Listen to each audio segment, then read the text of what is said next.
After a breast cancer diagnosis, have you ever found yourself lying awake replaying your whole life, wondering if you missed something, if you should have gone to the doctor sooner, or even asking yourself, did I somehow cause this? If those questions have been weighing on your heart, come and take your seat. Today we are talking about laying down guilt, finding grace for ourselves, and discovering that sometimes healing begins the moment we stop carrying the blame that was never ours to carry.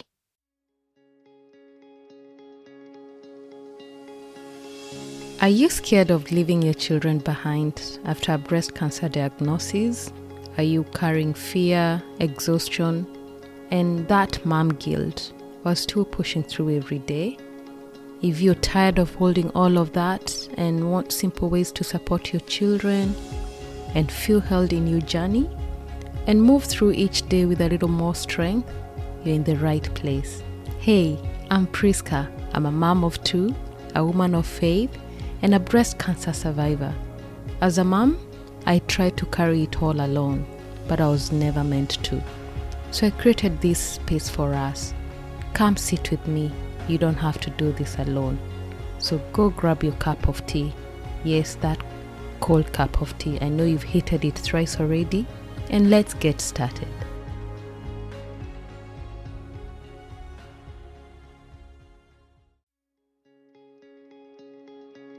Hey friend, before we get started today, I just want to say I'm really proud of you for showing up for yourself today.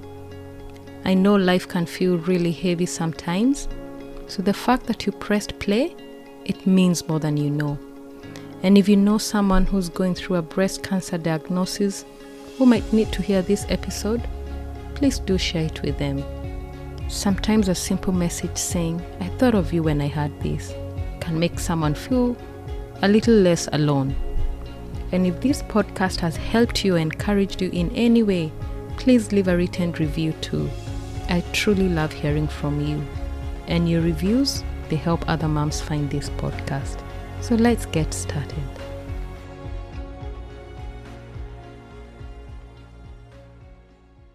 Hey friend, come and take your seat. I've got my cup of tea beside me and hopefully you've got yours too. Or maybe you're listening while driving home, or perhaps you're folding your laundry, or you've just come back from another appointment and your mind is still trying to make sense of everything that you've had. Or maybe it's late at night and everyone else is asleep. And maybe for the first time today, it's quite enough to hear your own thoughts. Either way, wherever you are, I'm really glad you're here. I've been praying about today's conversations for quite a while because I think we're going to talk about something that almost every woman experiences after a breast cancer diagnosis, but very few of us say out loud. It's the guilt, it's the blame, and sometimes the anger. And can I tell you something? After I was diagnosed, I became an expert at replaying my life. I'd lay awake at night and go back over everything. The symptoms I'd ignored, the appointments I'd delayed, the years of juggling work and family, the seasons I was running on empty, and the times I'd pushed through exhaustion instead of resting. Then the questions would begin. Did I do this? Should I have gone to the doctor sooner? Did I ignore something important? Was it the stress? Was it something I ate? Was it the coffee? It's funny because after my diagnosis, I stopped drinking coffee altogether, stopped. I kept thinking about how whenever I was exhausted, I'd simply make another cup. Instead of listening to my body, I just kept pushing. And looking back now, I don't think I was really trying to blame myself. I think I was just trying to find some certainty because uncertainty is frightening. So when life suddenly changes overnight, our minds desperately, we are searching for something we can explain, something we can control. If we can just find the reason, perhaps this will all make sense. And maybe you found yourself doing exactly the same thing. You're replaying your diet, your lifestyle, the stress, the appointments, the symptoms, and everything in between. And you're trying to find that one thing that will explain why this happened. And after speaking with so many moms walking through breast cancer, I have realized something. Almost every woman asks herself some version of the same question. Why me? Why now? Did I somehow cause this? And if that's where you are today, I want you to know you're not alone. You're not weak. You're not strange. You're simply trying to make sense of something that doesn't always make sense. And sometimes, other people unknowingly make it harder. They'll say something like, maybe it was the stress, or maybe if you caught it earlier, or maybe it was your diet, or maybe it'll be a conversation that you're having with a friend and they say, oh, she's been so mean to me. That's why she got cancer. Most people mean well. They're uncomfortable with uncertainty too. So they begin looking for explanations. But those comments land on a heart that's already carrying more than enough.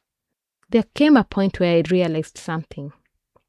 Sometimes, breast cancer simply doesn't come with answers. There are women who eat beautifully, they exercise every day, they look after themselves, they do everything they're told to do, and they still receive a diagnosis. And then there are women who do not, and they will never get it. I wish there was a formula. I wish someone could hand us a checklist and say, this is exactly why. But often, there isn't. So can I ask you something? If another mom was sitting across this table from you today, holding her cup of tea, with tears running down her face, and she whispered, I think I caused my cancer. What would you say to her? Would you tell her that she should have known better? Would you tell her that she deserved this? Would you tell her that she'd failed herself? Of course not. You'd probably reach across the table, take her hand, and gently say, you did not cause this. This isn't your fault.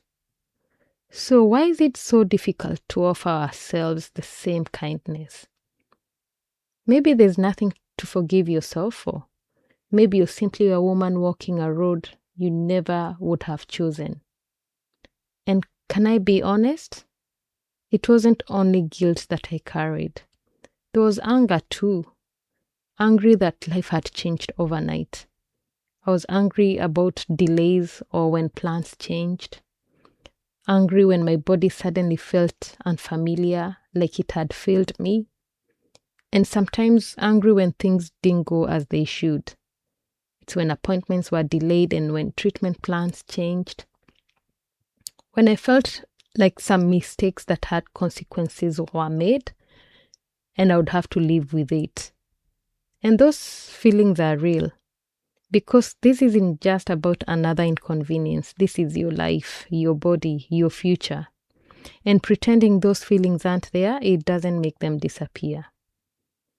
I've also been thinking a lot about forgiveness, and I've realized forgiveness isn't pretending that something didn't hurt.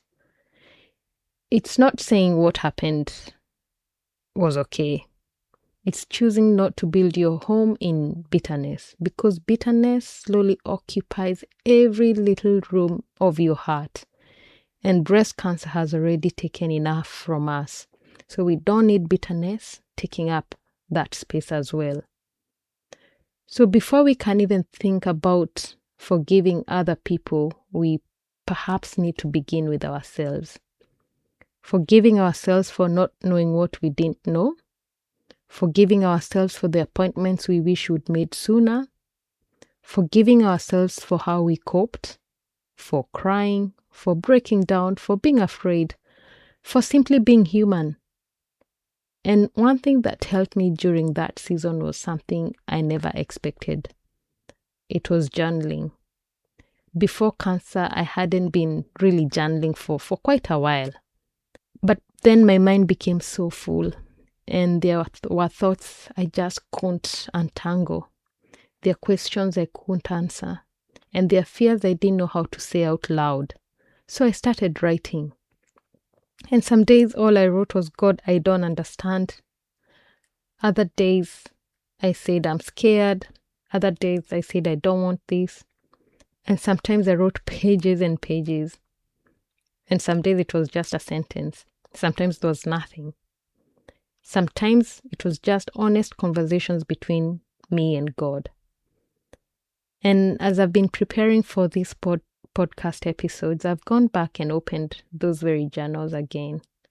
The same ones I wrote during treatment, the same pages that sat beside my bed, the same pages that caught every fear, every prayer, and every tear. And can I tell you something? Reading them again has been very emotional, because some of those entries are incredibly dark. They are raw, they are honest. And there are pages where I felt completely overwhelmed. There are pages where I wondered if I had the strength to keep going. And there are pages where hope felt very far away. And if I'm honest, there are many things I'd completely forgotten about. Isn't that one of God's mercies? That time has a beautiful way of softening some of our deepest wounds. And I'd just forgotten how heavy those days felt. But now in hindsight, I'm so thankful I wrote it all down. The good, the bad, and the ugly. The days I was so full of faith, and the days I could barely whisper a prayer.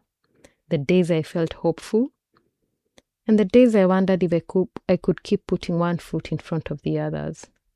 Because God met me in every single one of those pages. It wasn't just the good days, not just when my faith felt strong. He met me in my tears. He met me in my questions, in my silence, in my fear. And now as I read those journals years later, I don't see a frightened woman at all. I just see the faithfulness of God. I can trace his fingerprints through each and every chapter. I can see the prayers that I thought were unanswered. But they were just simply being answered one step at a time. And I can see how gently he carried me when I didn't even realize he was carrying me. And today when I look back, I can say with a full heart, look what the Lord has done. And not because the journey was easy, it wasn't. Not because I never doubted, I did. Not because I never cried, I cried more tears than I can count. But because God was faithful through every page, every dark page, every hopeful page, every page in between. So if you've never journaled before, can I encourage you to start? Not because you're trying to write a book, not because your words need to sound beautiful, but because one day I hope you'll sit where I am today, when you'll open those pages again and you'll realize you just weren't writing your story. You are recording God's faithfulness, one ordinary day at a time. And one of my favorite things about Jesus is that he never seemed uncomfortable around messy people. Because people came to him afraid, they came to him confused, broken, burdened, questioning. And he never said, come back when you've got yourself together. No. Instead, he said, come to me, all you who are weary and burdened, and I will give you rest. It was not when you've come when you've stopped crying, or when you figured everything out, or when you've stopped blaming yourself. It was just come. And honestly, that takes a weight off my shoulders, because breast cancer has already placed enough there. And I don't think guilt was ever meant to stay there too. If we look at Psalms 103, it says, as far as the east is from the west, so far has he removed our transgressions from us. And I've often wondered, if God chose not to hold things against us, why do we continue holding them against ourselves? Maybe today the burden he's inviting you to put down is guilt. If you've already finished treatment, I want to talk about another kind of guilt that we often don't talk about. It's the guilt of not being who you used to be. Maybe before cancer, you could do everything quickly, you had everything organized, you knew your life. And now everything takes longer, you forget, you don't even know where things are at. Maybe before cancer, you were always the strong one. Now you cry more easily. Maybe before cancer, you could push through exhaustion, you could push through everything, and now your body asks you to stop. And you have to stop. That's not failure. That's what happens when someone has walked through trauma. So maybe this season isn't asking you to become who you used to be. It's introducing you to the woman you're becoming, a gentler woman, a wiser woman, a more compassionate woman, someone who finally understands that there's vulnerability. And vulnerability isn't weakness. It's where love enters. It's where people get to walk beside us. There's one mom that said something I'll never forget. She said, invite the blessing of time. And I loved that because healing doesn't happen overnight. Forgiveness doesn't happen overnight. It happens prayer by prayer, conversation by conversation, tear by tear, day by day, until one day you'll realize you're carrying hope where guilt used to live. So if today you're carrying guilt, or you're carrying blame or anger, or questions that still don't have answers, perhaps this is your invitation. You do not have to have everything figured out. You do not have to suddenly feel okay, but simply you just have to stop carrying it alone. I want you to speak to yourself the way you would speak to another mom sitting across this table, with compassion, with patience, with grace, because you did not choose this road. And you're not weak because you're struggling, and you are deeply loved. And if all you do today is breathe and take one more step, let that be enough. It should be enough, and it will be enough. So thank you for spending this little bit of your day with me, and I've loved having you here. So until next time, there's always a seat here waiting for you, right next to me.